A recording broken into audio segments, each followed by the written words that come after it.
ভারতের বিতর্কিত channel Republic Bangla আবারও আলোচনায়।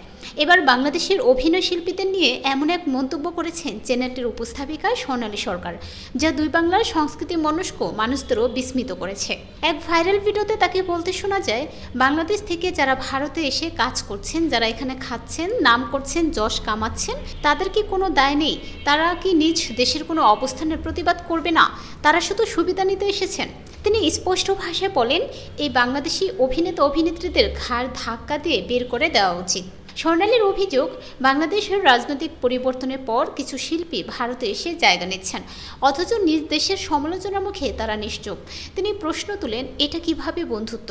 এখানেই শেষ নয়। জয়া আহসান মিথিলার নাম করে বলেন, আপনারা পশ্চিমবঙ্গে কাজ করছেন, অথচ বাংলাদেশের অশোভন রাজনীতি নিয়ে একটিও কথা বলেন না কেন? এমন মন্তব্য কেবল ঘৃণার উস্কানি দেয় না, বরং দুই বাংলার সাংস্কৃতিক সম্পর্কেও প্রশ্ন তুলে।